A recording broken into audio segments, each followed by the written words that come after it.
Hey all, so I got another shipment from Japan. I just received it yesterday.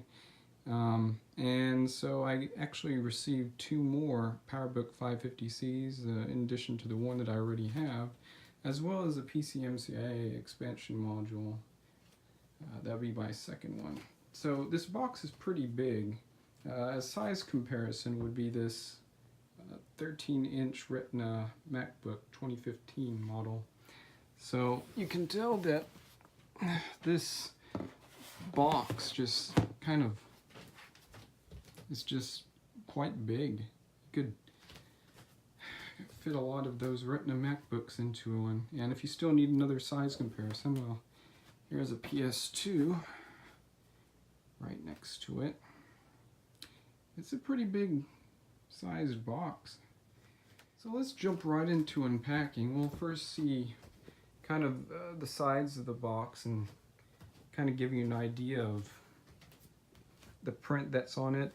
So my last model was manufactured in Singapore, so there is a missing case handle, it looks like it, but we won't worry about that. But my last model was manufactured in Singapore. This model seems to be manufactured in the USA, or at least assembled. It says made in USA, and I verified that with a computer already. The box opens up, the flap on the side, so it pulls out this way. We'll just let the flap rest there, so instantly we're greeted with styrofoam protecting the main computer here. I don't think this is the original, I guess, computer wrapping. It was bought used, so didn't expect to receive all the original packaging, but we'll put the computer there aside for now.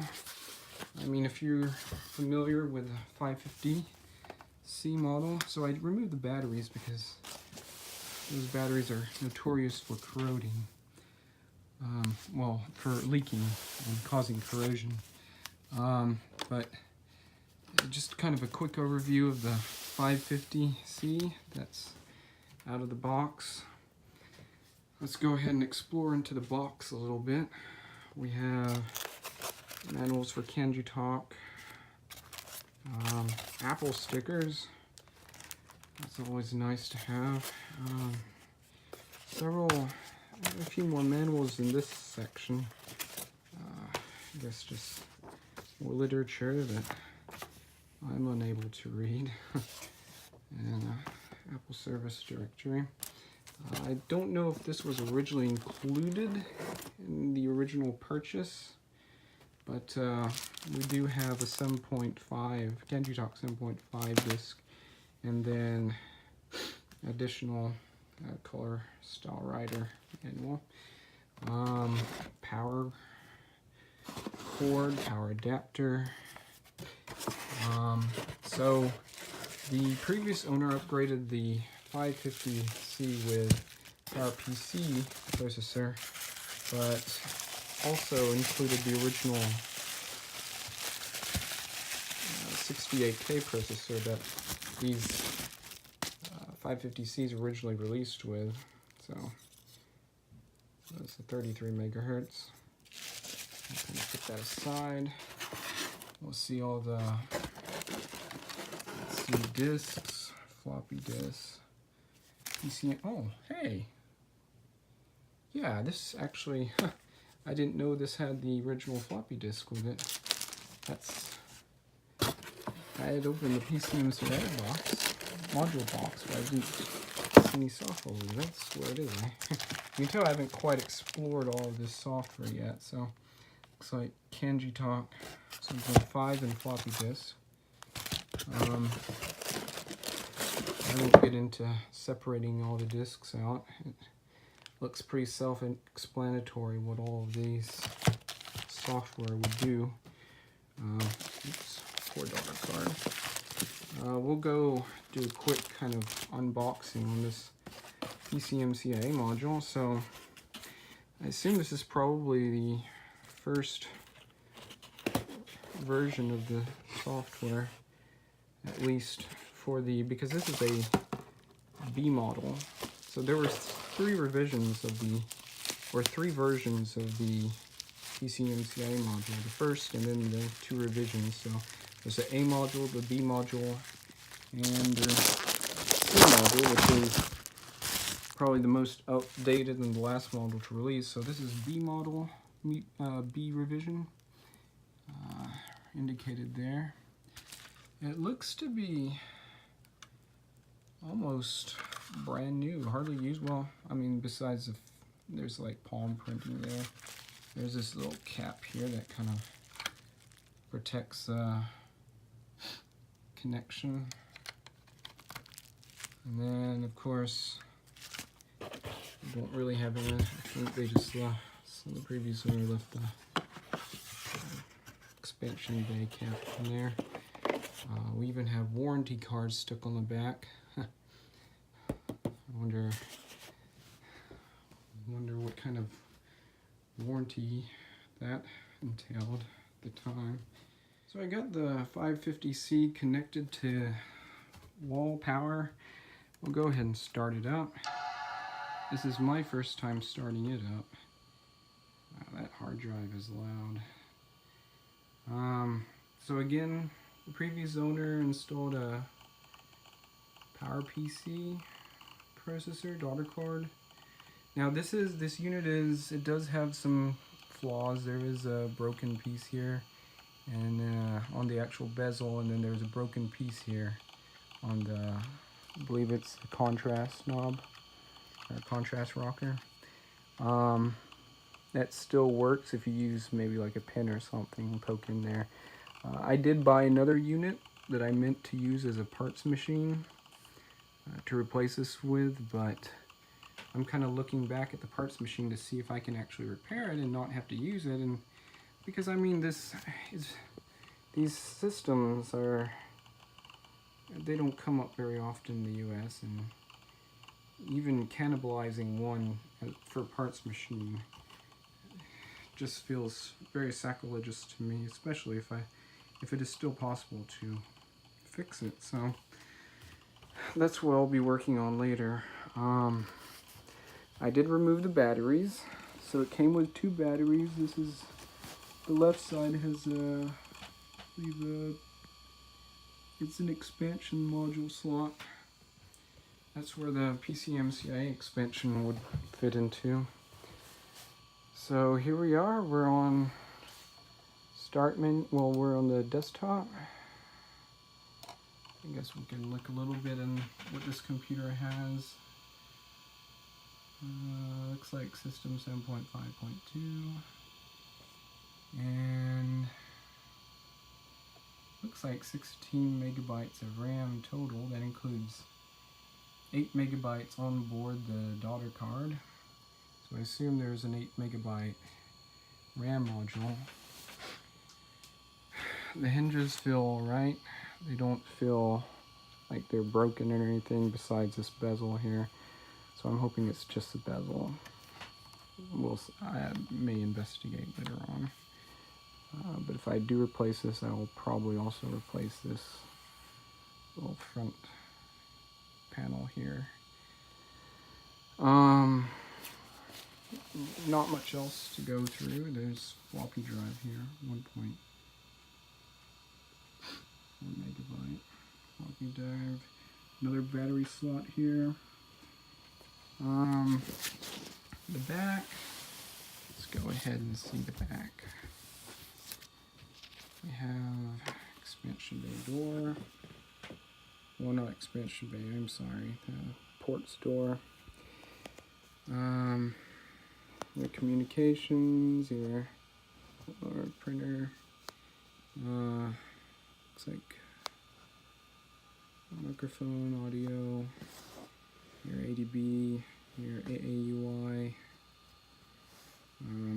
Ethernet connection, your HD-30 connection there, and a little slot for potential modem, and this is for a monitor, I believe. So, and there's a Kensington lock port. Go ahead and close that up. Got your colored apple there, multicolor apple logo. Not much else I can really show. This, I don't know how much of this I can explore since I can't really understand all the text, but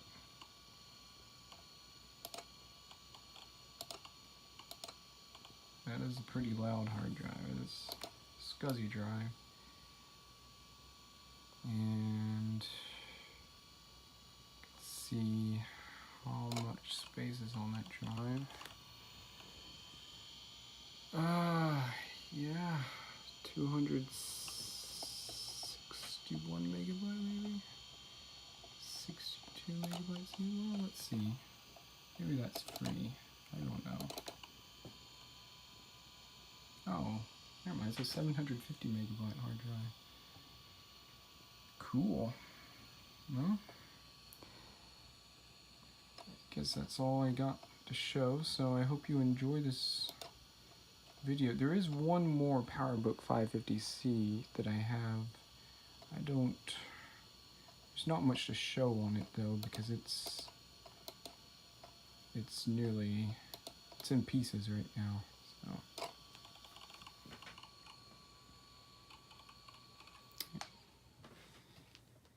Okay, so this is the second PowerBook 550C. You can see what I mean by when I said that it was in pieces, because I had taken it apart last night because a couple of the batteries, there were 2 batteries installed in it and they would hardly come out, but apparently they both leaked and caused severe corrosion to the internal on the logic board, the stiffener here.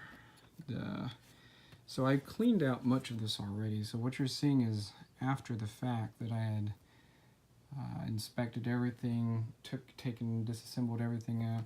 I still want to sand this down a bit to remove this corrosion here, but you could see that the battery contacts are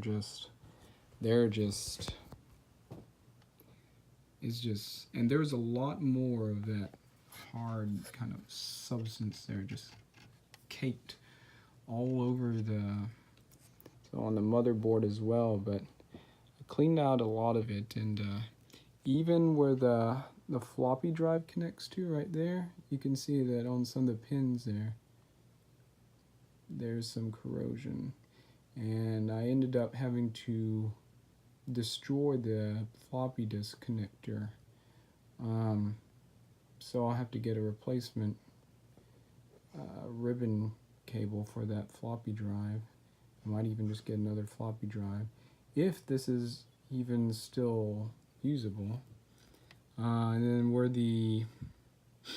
that's where the touchpad and the PRAM battery connect. This little port here was also, there's some corrosion on it.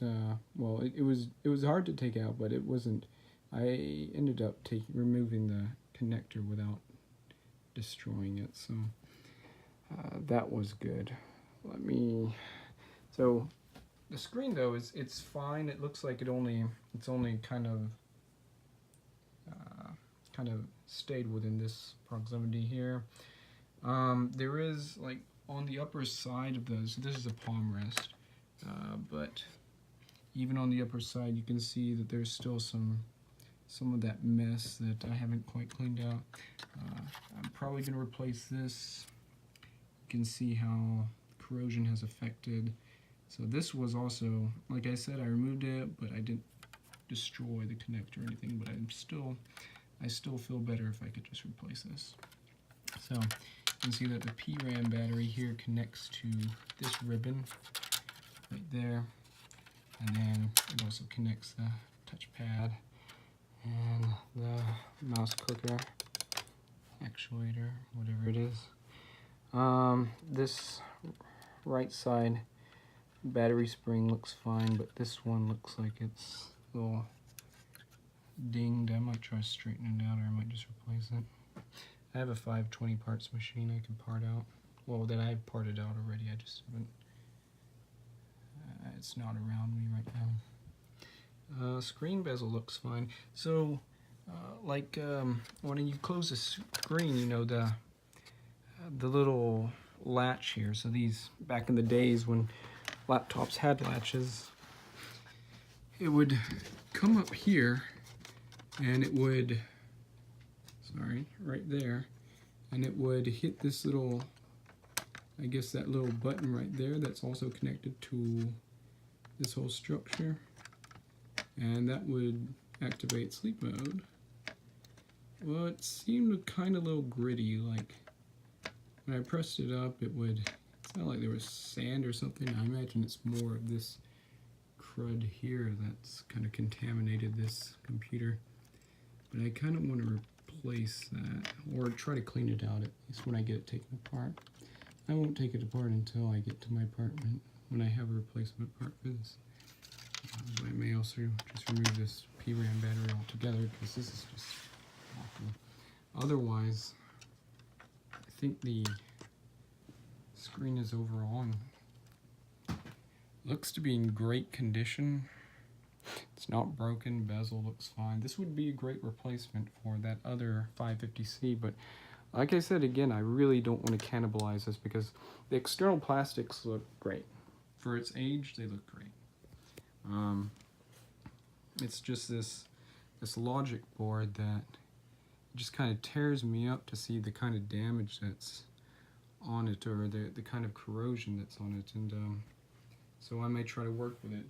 And let's see if I can find it here. But so these were the original batteries that came with this unit that I tore it apart, or disassemble, not tear it apart. Never do that. But you could see just how bad those leaks are. And I had already, I had already taken these out, but I brought them back and just kind of show what kind of the batteries that were in this that just caused all this. And here, so I've already popped up the kickstand, whatever you call it. So let me remove the hard drive first. But here, let me go ahead and pop the stiffener out so you can see that corrosion there. And this side, I mean, it was a bad leak. Put that aside. And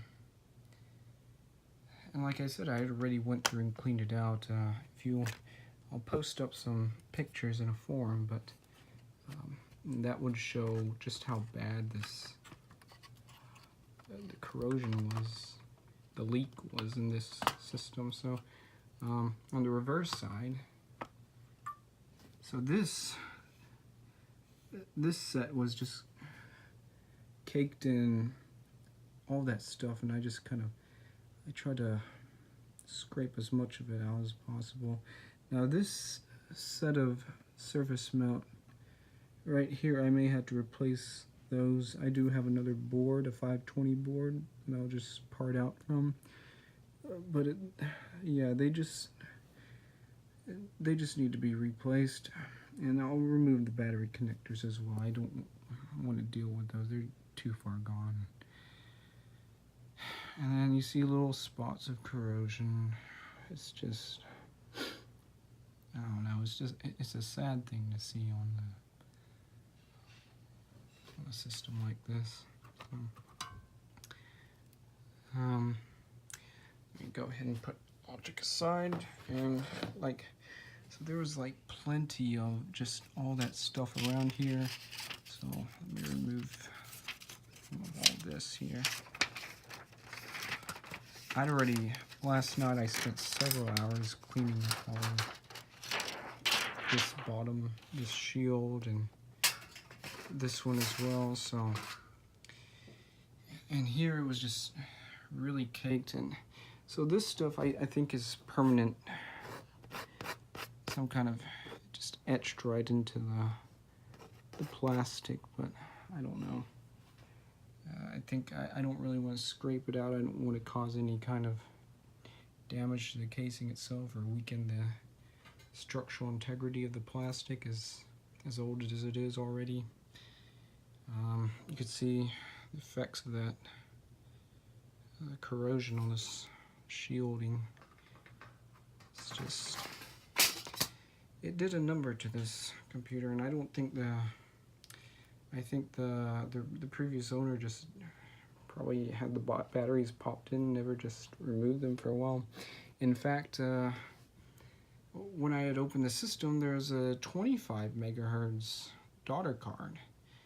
So if you remember previously, the other computer, even though it was upgraded with a PowerPC 100, they still included the 33 megahertz 68K processor daughter board.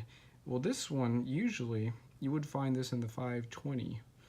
So they probably, I don't know, I guess they had other use for the 33 and just popped in this 25. It seems to have had the original RAM though. I think it's an 8 megabyte card. I don't know, I did not calculate the chips. But it's Apple branded apparently, so I think that would be nice to restore back into the system. SCSI hard drive, of course, on the carrier. So if you remember when I powered the other one on, how loud that drive was, well, this is pretty much what was running all that background. So that's all I have. I'll try to refurbish this unit. Again, it's pretty bad.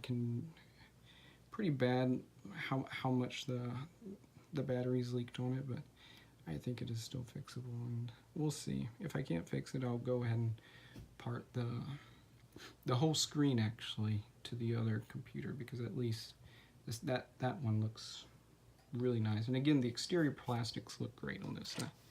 I can't stress that enough. I have another system, and it's a Singapore, made in Singapore model, but its plastics are good, but I think this is just much better condition. And the fact this was also assembled in USA, I think a lot of them actually came out from Singapore. I don't know how much, I don't know the proportion, but you know, I still feel like that it would be a waste to, you know, considering this only released in Japan and was actually made in the US, you know, it kind of makes no sense why it wasn't even released in the US. So, it is nice to have both models, I think. So, and then here's a keyboard. There's this kind of stiffening kind of bracket or brace, whatever it is. I don't think I've seen that on the other keyboard, but yeah, this is the Japanese model keyboard. This is a floppy drive. Again, I had mutilated the connector. So it's a Sony one though. It's a Sony floppy drive. The other one that was in this Singapore model that I have, as well as the 520, I believe they had a Mitsubishi branded one, but the 540C that I have has a Sony branded floppy disk drive. And it looks like I might be able to just pop out the cable from another one and swap it out and hopefully get this back on. Otherwise, I'll just swap another floppy drive. So we'll see.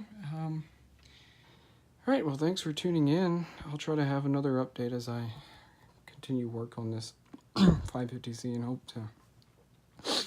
to get it back working at least. Otherwise, we'll have the other one with a nice screen on it. Until next time.